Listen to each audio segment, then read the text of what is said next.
miakatra eo tongotrao.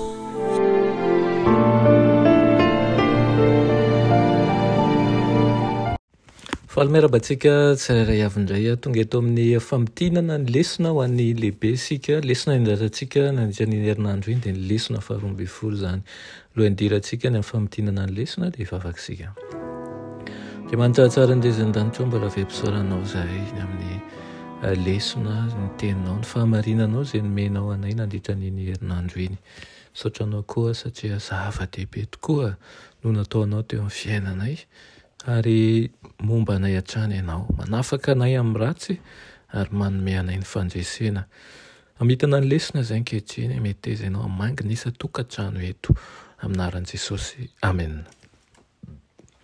Ny lohateny lesonantsika moa dia manao hoe ilay fotoana isehoan'ny voninahitra ny hazo fijaliana sy ny fitsanganana amin'ny maty. Ny tsy anjera dia ilay voasoratra amin'ny Jaona toko 7:7-7 manao hoe ary hoy Pilato taminy mpanjaka vary ianao Jesosy namaly hoe voalazanao fa mpanjaka aho izao no nahaterahako ary izao no niaviako amin'izao tontolo izao dia ny hanambara ny marina izay rehetra avy amin'ny marina dia miaino ny feoko. Taorian'ilay fiarana misakafo farany dia nivavaka Jesosy hoy izy hoe raha io tonga ny fotoana mankalazany zanakao mba hankalazany zanakanao. Fanomezam-boninahitra inona no tiany Jesosy ho lazainy eo? Ny voninahitry ny fahafatesany sy ny fitsanganany amin'ny maty avy eo. Nanambara matetika fa tsy meloka izy kanefa nomeloina. Nanambara ihany koa fa mpanjaka izy nefa maty tahaka ny jiolahy. Voahisy tombo-kase ny fasany nefa ny voa ho an'ny mpanjaka ny voninahitra ny vavahady mandrakizay. Lafin-javatra telo lehibe no dinihantsika nandritra ny herinandro iny dia voalohany dia ireo dingana mialohan'ny voninahitra, ny voninahitry ny hazo fijaliana ary farany dia ny voninahitry ny fitsanganana amin'ny maty. Raha makasika an'ilay lafin-javatra voalohany dia nandany marina tokoa Pilato rehefa niezaka nanala ny tenany mba tsy ho tompon'andraikitra ny fitsaranan'i Jesosy manko izy dia nisy fametrahana fifanakalozana mahaliana izay nifanaovany tamin'i Jesosy. Hoy izy hoe ianao va ny mpanjakan'ny Jiosy? Hevitrao ihany va zany no anaovana an'izany sa nisy nilaza taminao? Dia hoy Jesosy hoy ihany koa izy manao hoe moa aho Jiosy? Inona moa no nataonao? Ny fanjakako izy izy hoy izy Jesosy tsy avy amin'izao tontolo izao.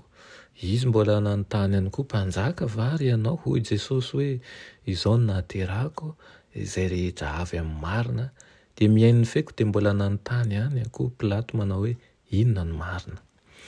Mampahonena efa teo akaikin'ny marina izy nefa tsy te hiaino. Inona no mahatonga azy io dana ny mpamonjy azy? Ny hevitra nibahana ho an-tsainy momba ny Jiosy ve? Ny fatahorana ho very fahifanana ny tombontsoa ve? Ny tsindry avy amin'ny vahoaka ve? Ary manao ahoana ny tokony ho fomba fandraisanao fanapahan-kevitra mba tsy hanaovanao fahadosoana tahaka amin'ny Pilato ihany koa. Avelako izay mba ho saintsainao tokantranonao. Anisan'ny nijerena ary hita ihany koa fa nasaina nokapohina Jesosy ilay lehilahy tsy manan-tsiny ary naneso azy ny mpiambina.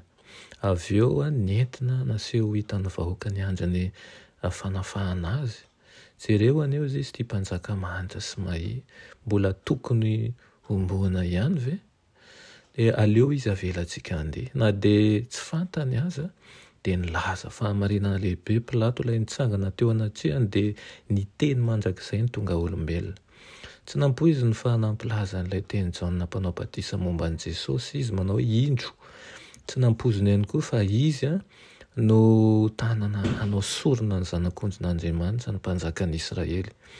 Ny mpanompo sampy naniry ny hanafaka an'i Jesosy fa ny vahoaka an'Andriamanitra kosa nanao an'izay andavana an'ilay iraka anankiray izay afaka monjy ny Jiosy sy ny jentilisa. Nombona tamin'ny hazo fijaliana ilay mpanjaka. Ny fanahy masina no nandresy lahatra amin'ny Pilato fa nanameloka ny mpanjakan'ny Jiosy izy. Izay voasoratra tokoa dia voasoratra. Raha tokony nanaiky ny fahasoavan'Andriamanitra izy ary tsy nahazaka ny fanamelohan'ny feon'ny fieritreretany dia namony tena tany tsy esy tany tokoa izy. Teo anolohan'ny hazo fijaliana dia voatsatoka sabatra ny fo Maria renin' Jesosy. Tamin'ny fangorahana feno fitiavana no nametrahan'i Jesosy azy eo ambany fiahian'i Jaona. Rehefa fantatr' Jesosy fa efa tanteraka ny zavatra rehetra, rehefa vita ny asany sady totosa amin'ny fahatanterahana dia nanao hoe vita izy, ka nanolotra ny fanahiny, ny fanatitra tanteraka nataon'i Kristy dia midika fa tsy tokony hanampy na ihany koa hanaisitra ny asany isika fa hanaiky fotsiny ihany. Fanomezana avy amin'ny fahasoavana ny famonjena moa hanaiky ny fanatitra tanteraka izay nataon'i Jesosy ve ianao? Moa ve hanaiky an' Jesosy amin'ny fahafenoana isika? Hoy ny Jaona 2:25 manao hoe ary tamin'izay dia niditra koa ny mpianatra anankiray izay tonga taloha teo amin'ny fasana ary nahita ka nino. Dia ny amin'ny fitsanganan'i Jesosy ny tiana ho lazaina. Tsy afaka nikarakara amin'ny fatin'i Jesosy fa amin'ny fandevenana araka ny fomba ny mpianatra. Noho izy maty mialoha kely ny filetehan'ny masoandro ny zoma saingy taorian'ny ora masin'ny sabata dia nitondra ny zavatra nylainy ireo vehivavy mba ahositra amin'ny fatiny. Lalana hafa no nandehanan'i Maria Magdalena tongavany hanampy azy ireo, nefa fasana foana no hitany. Niazakazaka ny teny tamin'i Petera sy Jaona izy izay tonga faingana teo amin'ny fasana. Rehefa nahita amin'ny mosara ny valona ny lamba-paty nipetraka teo Jaona dia nino fa efa nitsangana tokoa Jesosy. Iza moa no hitandrina ny amin'ny atsipiriany toy izay afa-tsy Jesosy mihitsy? Io fasana foana io no antoka ny amin'ny fitsanganantsika amin'ny maty, fa tahaka ny nandaozan'i Jesosy ny fasana dia toy izay ihany koa no hitsanganantsika amin'ny maty amin'ny heriny. Amen. Nandeha niadana kokoa noho i Petera sy Jaona Maria Magdalena ka rehefa tonga tao amin'ny fasana indray izy dia efa niverina tany Jerosalema izy roa lahy. Raha mbola nitomany izy dia hitantsika fa nitsirika ny tao anatiny ka nahita anjelo roa. Raha mbola niresaka tamin'izy ireo izy dia nitsangana teo ivony Jesosy, niany tao an-tsainy dia nahita ny vatana tsy misy aina an'i Jesosy. Ny fahoriany sy ny ranomasiny dia nanakana azy tsy ahita ny zava-misy manodidina azy. Rehefa niantso azy tamin'ny anarany Jesosy vao fatan'izay mitranga.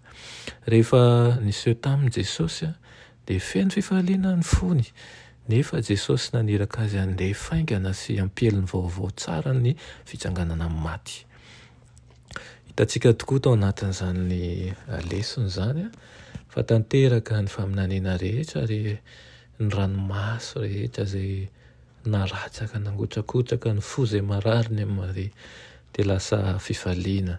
Dia ho tahaka an'izany ihany koa ny amin'ny fiavian'i Jesosy eny amin'ny ranolonitra, ny ranoraso rehetra ho fafany, ny alahelontsika izao io ho fafany ary ho soloany fifaliana miaraka aminy. Ety am-pamaranana dia ity lahatsoratra Madamo Moety ity no amaranantsika azy manao hoe ny tantara tsotra ny azo fijalian'i Kristy, ny fijaliany sy ny fahafatesany ho an'izao tontolo izao, ny fitsanganany tamin'ny maty sy ny akarany ho any an-danitra, ny fanelanelana nataony ho an'ny mpanoto eo anaty iray, dia mampilefitra sy mandrotika ny fofo, mafy sy feno ota, ary mitondra ny mpanota ho amin'ny fibebahana. Ny fanahy masina no mametraka ny toe-javatra eo anoloany amin'ny fahazavana vaovao, ary ahatsapa ny mpanota fa faharatsiana goavana ny ota matoa tsy maintsy nandoavana fanatitra toy izany mba hanorenana azy. Fahoriana toy ny ahoana no entin'ny ota no tsy misy fanafahana afa-tsy ny fahafatesany zanak'Andriamanitra no azahoana mamonjy ny olombelona amin'ny vokatry ny fanamelohana anazy. Ary nahoana no natao ho an'ny olona izany?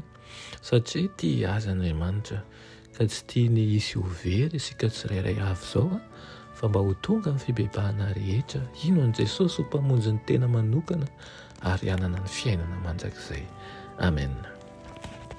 Vavaka isika, tompon-tianay eo mbola misaotra anao izay ny amin'izany teninao izany. Iriny tokoa izahay mba hatoky amin'ny fahafenony ny amin'ny fanafotana ao anay.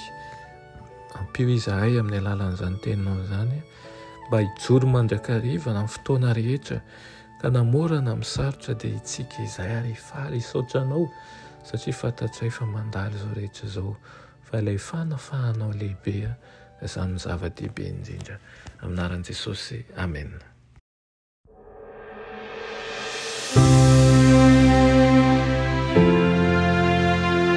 Mianatra eo an-tongotry Jesosy isan'andro.